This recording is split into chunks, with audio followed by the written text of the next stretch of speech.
if you consider decision making, it can actually be divided into two, not completely separate, but quite related process. One is called judgment, and the other is choice.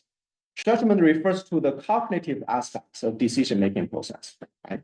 While choice is after this judgment process, you have gathered all the information, and then you choose one out of multiple alternatives. So here is quite important for us to understand these multiple alternatives. In order for some action to be considered as decision-making, you have to have more than one alternative. So a good visual illustration of decision-making is just you go on the path and then you see two paths in front of you. You have to choose one because you cannot be at two places at the same time, right? So what does this tell us? It actually leads to a quite important concept, which is opportunity cost. Because whenever you choose one alternative, choosing one way, you have to give up the other alternative. You have to give up going to another route. So this is telling us that any choice is a trade-off, meaning that any choice would imply a sacrifice. Right? So here is an illustration of decision-making. Individuals can choose either option A or option B. Right? When you choose option A, then you cannot at the same time choose option B. When you choose option B, you cannot at the same time choose the option A. So this is the definition of decision-making. So New Year's resolution that cannot be considered as decision-making, at least not in the sense of the decision-making we are talking about in decision theory, because that's some determination. In order to qualify for decision-making, you have to specifically list the corresponding alternatives for your choice. Right? So this is some examples of decision-making. In the morning, you can decide to come to class or have sleep for another hour to take a rest or going to watch a movie. So that's different alternatives. You can decide to purchase a DVD or saving this money for some other alternative, right? So why is it important for us to understand the trade-offs of different alternatives? Well, it turns out that simply being aware of other options can immediately improve the quality of decision-making. So going back to the example of purchasing DVD and saving the money. So there was an experiment conducted among the high school students in the United States. So the students were asked, were given like $20, and they were asked whether they want to use this $20 to purchase a DVD of a movie of their favorite movie star. And 80% of them decided to spend those $20.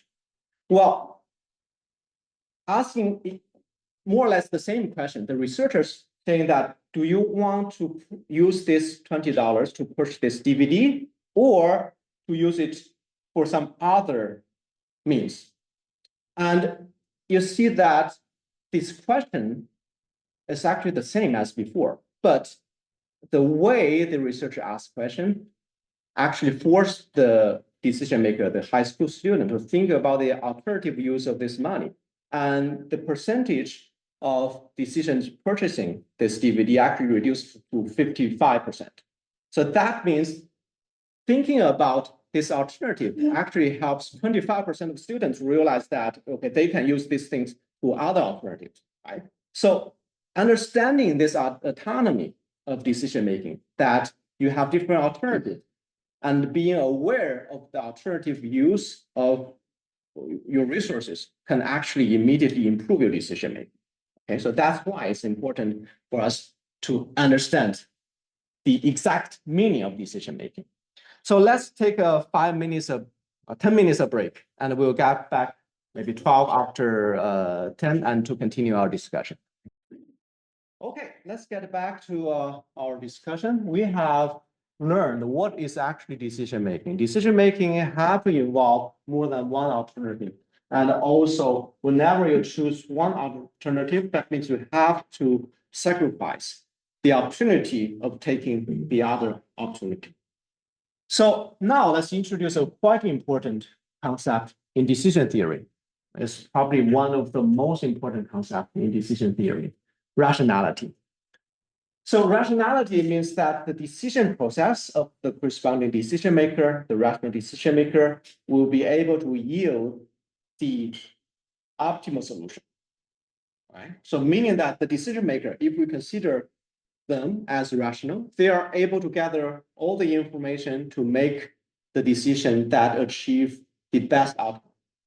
So this rationality is actually a basic assumption in economic theory. So some of you study economics, you probably have a deeper understanding of rationality. So that's the foundation of conventional economic theory. And now, of course, we have the development of behavior economics that's actually try to study the actual human decisions without the assumption of rationality to check whether people are actually rational. So what do we mean by rationality? So here's the definition. Well, the implications of rationality is that people, if they are considered as rational, they will have stable and consistent beliefs and preferences. Preferences means they know what they want and they know it for sure. And those preferences are not volatile, not changing from day one to day two. It's more or less stable. They can change gradually, but it's not erratic changing. And they also have this stable and consistent beliefs. And at the same time, they are able to, based on their beliefs and preferences, make the choice that maximize the net benefits. And so that's the implication of rationality. So this means that rational decision makers would know which alternatives among all the possible alternatives, which one would be able to maximize the net benefit of them. And also they are able to consistently choose that alternative, not influenced by other factors. So that is the concept, the definition, and the implications of rationality. After learning the concept of rationality, let me ask you a question. Do you think people are rational? No. Anyone can give any examples? By nature, you mean? Or just a general question? I need to spend some time to understand the term by nature. What do we mean by nature? Can you elaborate? What do we mean by nature?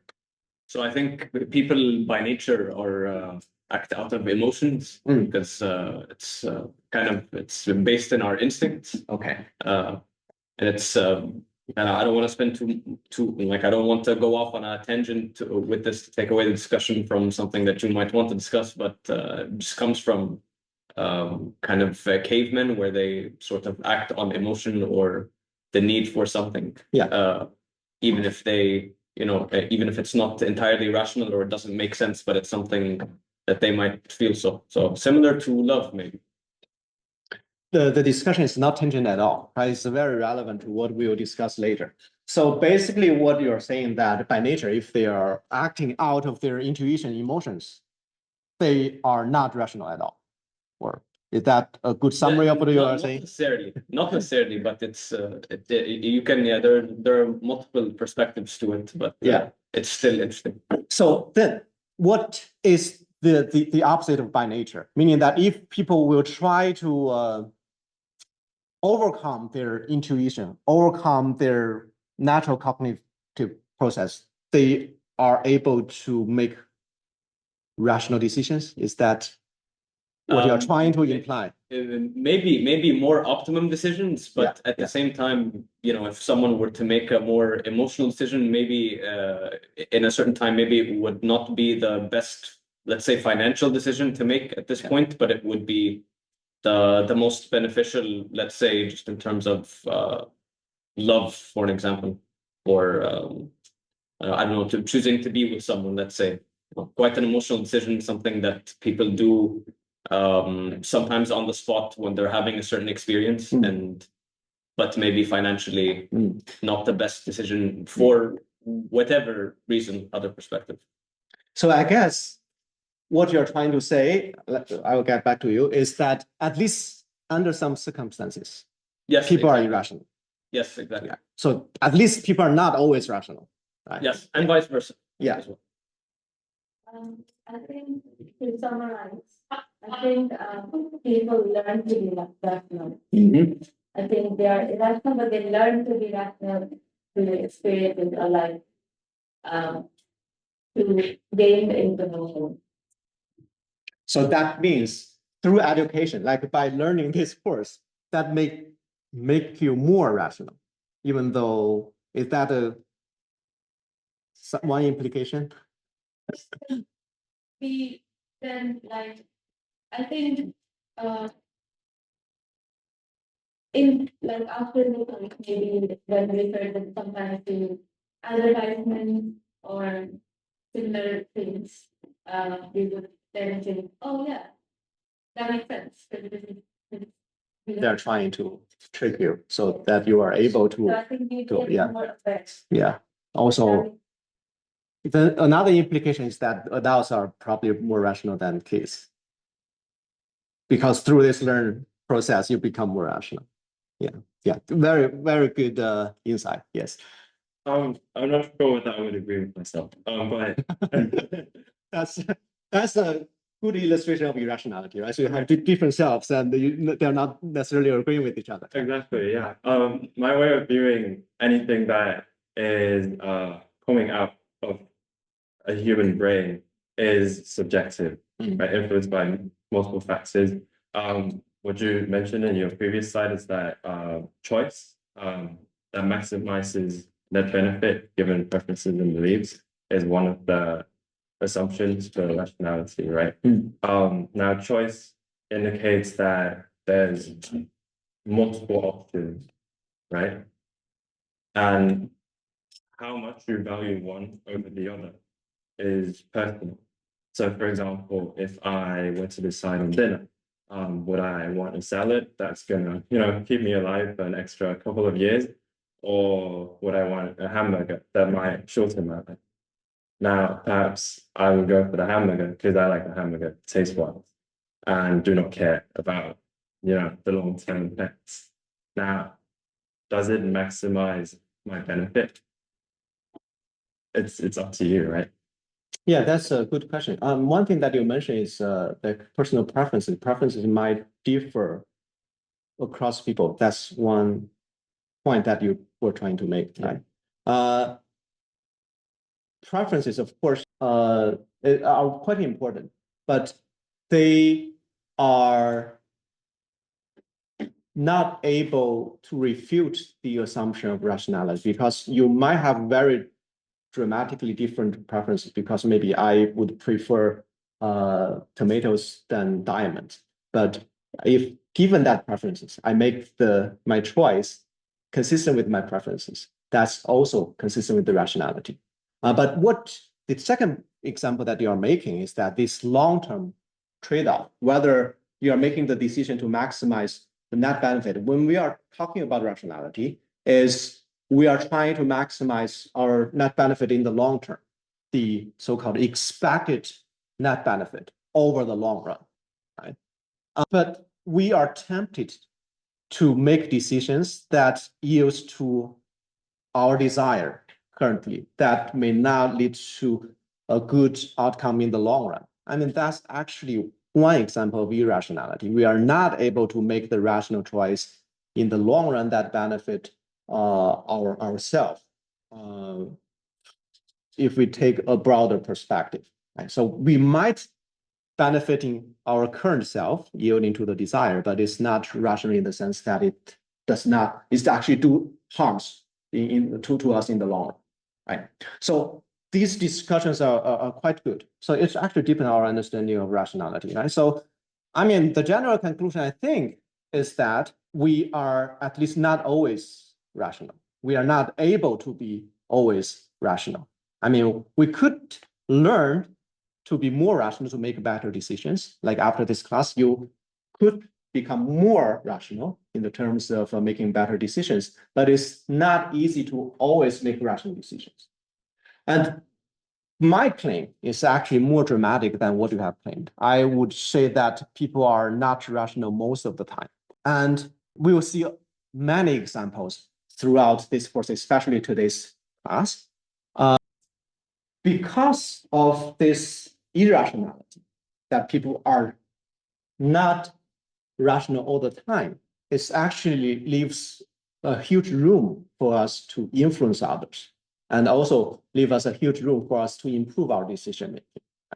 So to see one example of irrationality, let's watch a really funny video clip from this TV series, The Big Bang Theory. First it was PlayStation, aka PS1, then PS2, PS3, and now PS4. And that makes sense. You'd think after Xbox, there'd be Xbox 2, but no.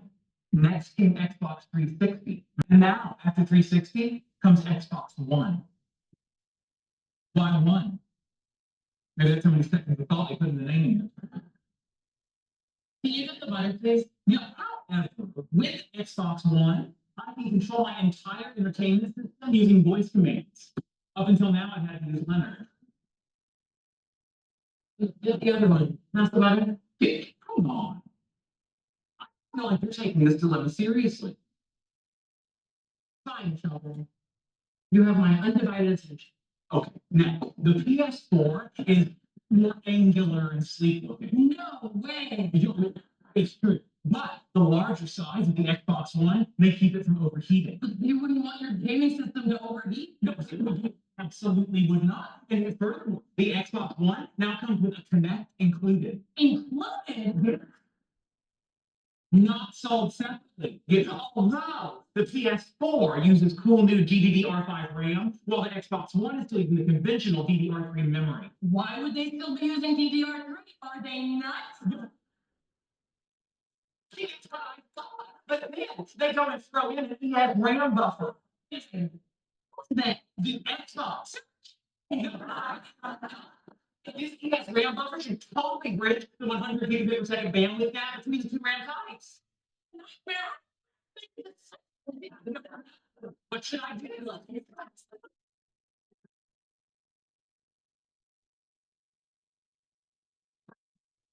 I'm proud of you, Sheldon. Yeah, I'm proud of me too. I've done all my research, I conducted an informal poll, and I've arrived at the rock solid certainty that I made the right choice. That's gotta be a good feeling. Oh, it is. Although, Brad. Now, I had the same feeling when I made my dad buy a Betamax instead of a VHS. You were just a little kid. Yeah, a little kid who picked the wrong format to record the Neil Lehrer report. So it was certain that HD DVD would win out over Blu-ray. What are you that? Old enough to know that. And now, think about it. I stood in front of a case of iPods and I bought a Zoom. What's a Zoom? Yeah, exactly. An MP3 player brought to us by the makers of Xbox. Oh, what are you doing? No, you know it's good. You did the research. But what if I'm wrong? You know what? How about I buy it for you? How about I buy you both? Do you know I only have one slot available on my entertainment center? Then I'll buy you a new entertainment center. Okay, sure. But which one? How about this? I've heard that if you flip a coin, it will tell you how you actually feel because you'll either be disappointed or excited by it. Interesting. So heads, it's PS4, tails, it's Xbox One. All right, I'll try. What is it? A quarter.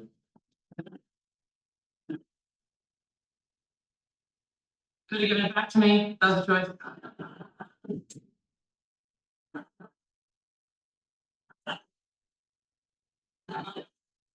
On the one hand, the Xbox One has a better camera, but the PS4 has a removable hard drive.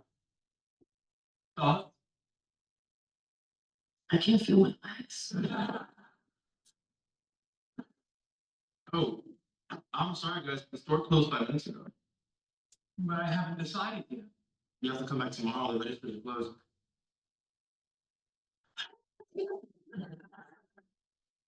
Well, let's get you some food. You'll feel better after you eat.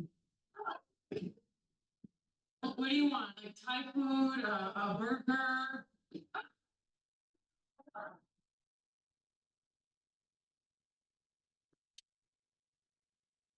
Okay, so that's a really funny illustration of the indecision faced by people that you often see. And here is not just a regular person, it's a Sheldon. If you know Sheldon from this TV series, she can be considered as the epitome of rationality, right? So he can easily make the trade-offs, calculate the cost and benefit of different alternatives, but even for him, it's quite difficult to make choice. And here, the choice in front of Sheldon is whether to choose PS4 and Xbox One.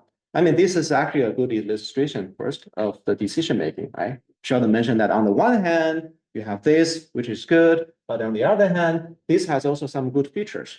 But if you assume people are rational, they are quite easy to get all the relevant informations, the pros and cons of different alternatives, and immediately reach a decision. But that's actually not the case. Right? So in the example of Sheldon, it's actually this irrationality is good for marketing. It's good news for marketing because it leaves a great room for persuasion because of this irrationality, which leads to indecision. So let's look at some examples of the so-called irrationality of people. Because we know that based on the assumption of rationality, people should not be influenced by some irrelevant factors that are not related to the decision that they are trying to make. So here is an example of this advertisement with the arrows. So in December 2012, Google actually added a rightward pointing arrow to its advertisement, which is shown here. It's a very small adjustment to the layout of the web page. And if people are rational, we would not think this arrow would actually change any decision, any behaviors of the corresponding browser, right? But it turns out that this seemingly meaningless change actually make Google and their ad partners oodles of money. Google does not reveal the exact statistics to protect its business secrets, but we know that people actually revealed some information that they have earned a great amount of money because this significantly increased the clicking rate.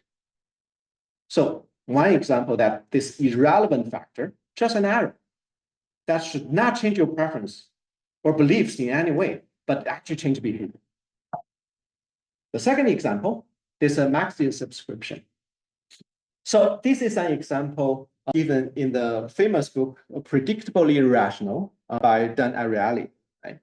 So Ariely actually once solved these corresponding subscription options for this economist.com, the famous magazine, Economist. So if you read through these three different options, you see that you could have this 1 year subscription to this online version for $59.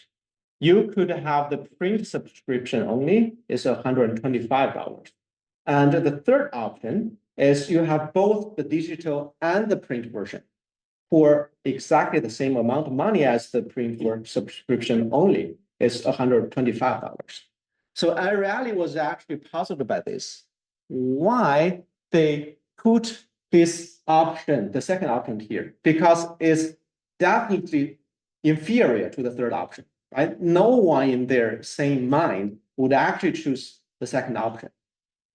He actually called the Economist magazine to ask why this is the case. And they did not give a response. They actually removed this second option for the readers. So now this obviously inferior options was removed. So Ariely actually was thinking, is this one trick that this magazine used to encourage people to choose the third option? Because once you get this second option, the third option seems very attractive. Of course, Ariely cannot ask the magazine to change different layouts and to collect the data. What he does is to run an experiment in the lab, right? So he recruits some students and ask them to choose different options. He actually gives these two different versions of subscription options to the students and asks them to choose. And the data shows that for the first version, 3 options, I mean, it's it's true as what we have expected, none of the participant choose the second option because it's obvious that the third one is actually better than the second one. But what is more fascinating is by comparing this subscription rate or the choice rate with the second version of subscription options. And it turns out that adding this seemingly irrelevant second option, which seems obviously inferior to the third option, actually significantly increase the rate of choosing the third option from 32% to 84%. Right? Again, a quite interesting example demonstrating this seemingly irrelevant alternative can change people's decision, change people's choice, not marginally, but significantly. Right? So that's actually more than 50% change. Another example, in many universities, they have this free copy, but in order to recoup some of the cost, right? So they actually have this collection box so that, if you have a cup of coffee, just try to donate some money or to cover the cost of having this coffee machine. So here is an interesting so-called experiment. So what was going on in this British university? Right? So members of an office at the British university had paid for coffee in the kitchen by dropping money in the so-called honesty box, right? So no one would check on you, but you just, out of your belief or your generosity, try to put some money to recoup the cost or show your appreciation of the coffee. And a list of a suggested price was posted, right? So there are also suggested price. And one day, the experiment started, a banner poster, a small poster was displayed above the list of this price. And for a period of 10 weeks, a new image was presented each week. And the contribution to the honesty box changed significantly as demonstrated in the figure on the right. So here is the corresponding image for this banner poster. So on the first week, it's just a pair of eyes on top of the list of price, and then flowers, and then eyes and flowers. So the pairs of eyes and flowers, they just alternate for each week. And it turns out that the first week, when the pairs of eyes was posted, the corresponding donation is about 0.7 pounds. When it's changed to flowers the second week, it's actually reduced to less than 0.2 pounds.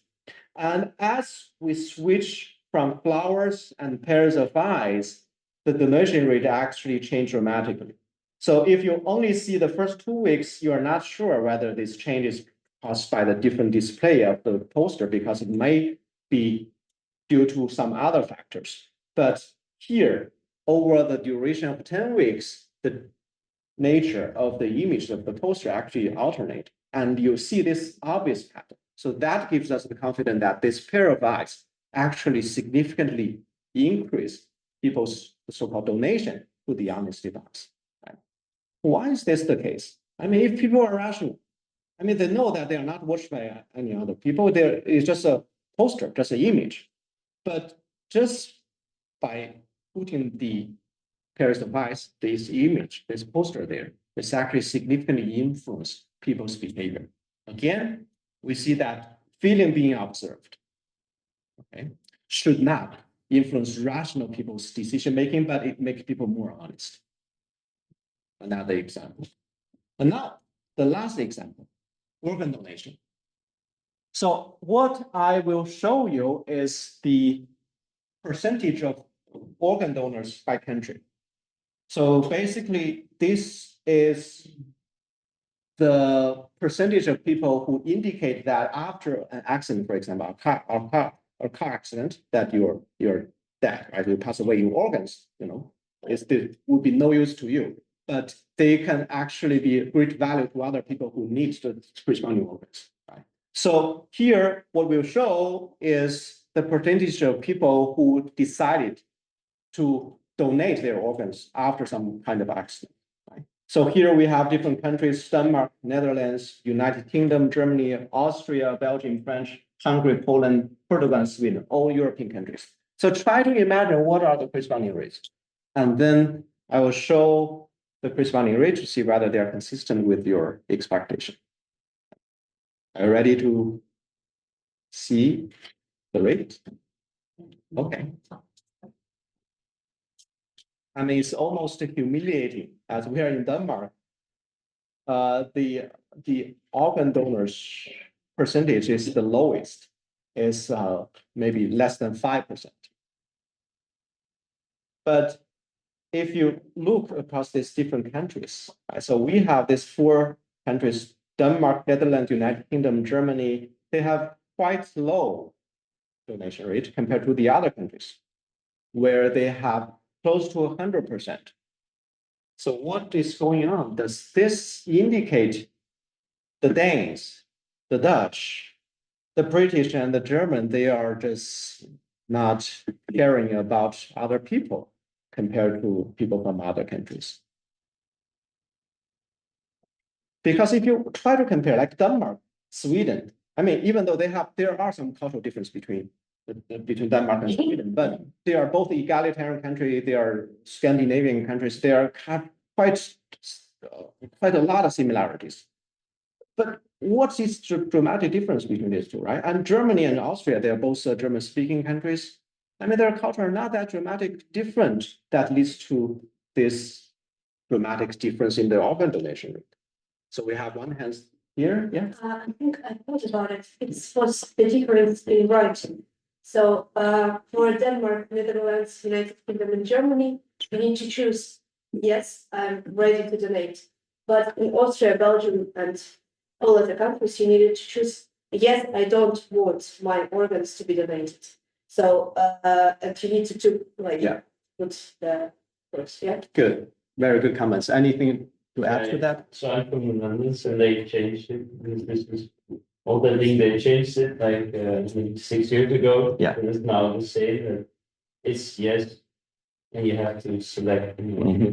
It's a very good observation. Right. So as we will see that after the change, we will actually see a dramatic increase in the donation rate in the Netherlands. We have another hands. Okay, yeah, that's a very good observation. And it turns out that this dramatic difference that you observe in the rate of organ donors is actually caused by the way the question was asked back then. Right? So for the corresponding, the so-called blue countries, which are the countries shown by this blue bar, the following question is: check the box if you want to participate in the organ donor program. And for the other countries with a high rate of organ donors, is that check the box if you don't want to participate in the organ donor program. So basically, the default option for the first 4 countries is that you will not enroll to become an organ donor unless you specifically check a box, meaning that you have to change the default in order to become an organ donor. Well, in the other countries, if you do not do anything, you will remain to be an organ. So this actually illustrates that this default option is naturally perceived as normal choice.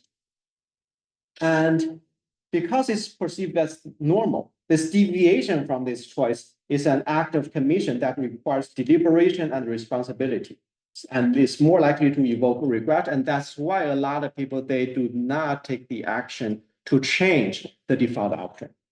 So this is actually has been widely applied, like this Internet Explorer, this IE produced by Microsoft. It's a default Explorer browser in PC using Windows system. And a lot of people, they would not do anything to change to another browser. And also the default setting of the TVs, of a laptop, that's usually the settings that the users use most, because most people, they do not bother to change this option. And they consider that a normal choice, in the sense of a best choice. If you mess up with the setting, if there's something go wrong, then you will take some responsibility that is more likely to evoke a regret. So here, again, is demonstrate how this default options, which should not change the decisions or should not influence the decisions of rational decision makers have a great influence on people, on us.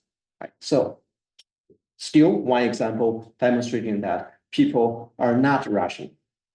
So talking about the so-called irrationality, we need to introduce this idea of bias. So we often fail to make rational decisions, as we have seen from the previous examples. This is mainly due to the judgment errors and the cognitive biases. So biases are just systematic and predictable errors in specified circumstances. They are systematic patterns of deviation from rationality, right? So they are also known as a cognitive bias or psychological biases. If you see cognitive biases, psychological biases, they are the same thing. They are referring to these predictable patterns of decision making that deviate from optimal decision. So understanding how decisions are made and recognizing common biases in decision making are key to improving our own decisions and effectively influencing others. So that is the goal of the rest of today's lecture. We'll try to understand how decisions are made in general and what are the common biases that make our decisions far from optimal. Right? So these are quite important for us to understand how to influence other people and also how to improve our decisions.